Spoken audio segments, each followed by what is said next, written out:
Hello viewers. आज की इस वीडियो में मैं आपको इलामा मोहम्मद इकबाल का मुख्तसर तारुफ बताऊंगा और इनकी ज़िंदगी में पेश आने वाले बहुत से वाक़यात में से एक वाक़या बताऊंगा जो बहुत कम लोगों को पता है, जिसके मुतल्लिक इलामा मोहम्मद इकबाल ने यह कहा था कि ये वाक़या मेरी ज़िंदगी में किसी को ना बताया जाए। वीडियो को पूरी ज़रूर देखें और एंड पर वीडियो के मुतल्लिक कमेंट्स में ज़रूर बताएं।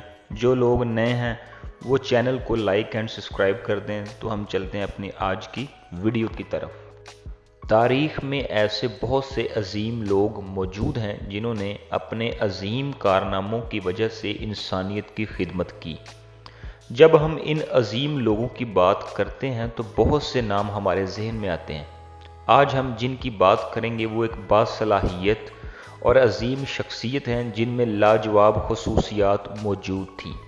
तो हाँ, आज हम बात करेंगे डॉक्टर इलामा मोहम्मद इकबाल की, जो 9 नवंबर 1877 को सियालकोट में पैदा हुए। आपके वालिद का नाम नूर मोहम्मद था, जो एक दीनदार और सूफी इंसान थे जिन्होंने इलामा इकबाल की पकीज़ा परवरिश की। आप 20वीं सदी के एक मारूफ शायर, मुसन्नफ़, कानूनदान, सियासतदान और तहरीक पाकिस्तान के सरगर्म रुकन होने के साथ साथ एक अहम किरदार थे। उर्दू और फ़ारसी में शायरी करते थे। शायरी आपकी बुनियादी वजह शोहरत बनी। आपको जदीद दौर का सूफ़ी समझा जाता है। अगर हम इनको सियासत में देखें तो वो एक मकबूल सियासतदान थे जो कि नज़रिया पाकिस्तान की तश्कील का बायस बने। यही नज़रिया पाकिस्तान के बनने की वजह बना, जिसकी वजह से इलामा मोहम्मद इकबाल को पाकिस्तान का नज़रियाती बाप भी कहा जाता है। गो इन्होंने पाकिस्तान को बनते हुए नहीं देखा, मगर वो अब भी पाकिस्तान के कौमी शायर हैं।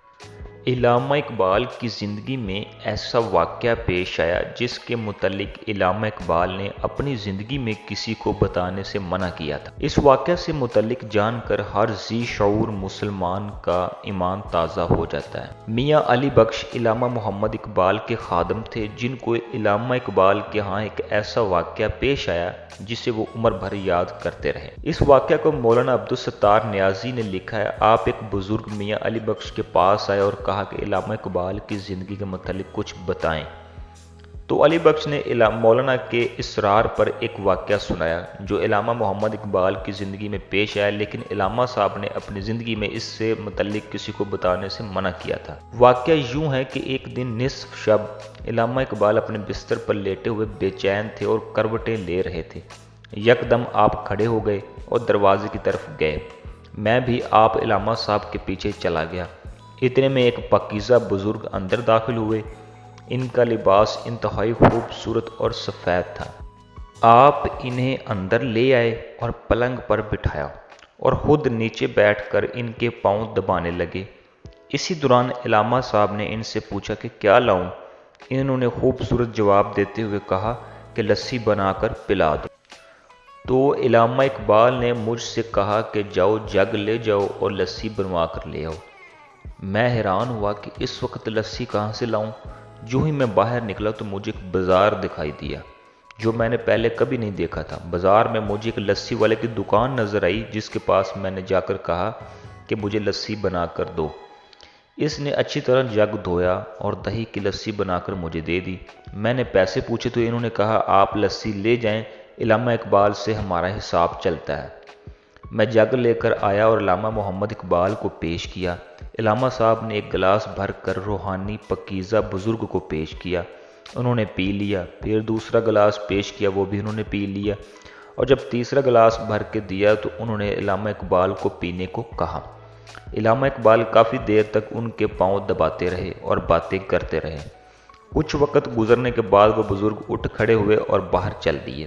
इलामा इकबाल भी उनके साथ चल दिए। मैं भी उनके पीछे था।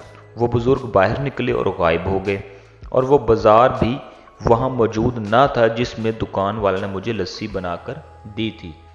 इसी दिन मैंने इलामा इकबाल से पूछा कि वो बुज़ुर्ग कौन थे और दुकान पर बैठे बुज़ुर्ग जिन्होंने मुझे लस्सी बनाकर दी थी वो कौन थे। इलामा इकबाल ने फरमाया कि मैं इनके मुतल्लिक बताता हूँ, लेकिन आपने इस वाक़या के मुतल्लिक मेरी ज़िंदगी में किसी को नहीं बताना। जो बुज़ुर्ग मेरे घर तशरीफ़ लाए थे और लस्सी पी थी وہ خواجہ معین الدین چشتی اجمیری رحمۃ اللہ علیہ تھے، اور جس بزرگ نے لسی بنا کر دی تھی وہ داتا گنج بخش علی حجویری رحمۃ اللہ علیہ تھے۔ ڈاکٹر محمد علامہ اقبال صوفی انسان تھے جو اسلام کے بہت قریب تھے۔ آپ کی شاعری بھی قرآن پاک کی تعلیمات کے بارے میں بتاتی ہے۔ یہی وجہ تھی کہ وہ اللہ اور اللہ کے نیک بندوں کے بہت قریب تھے۔ ایسے بہت سے واقعات ان کی زندگی میں پیش آئے، لیکن وہ کسی کو بتانے سے گریز کرتے تھے۔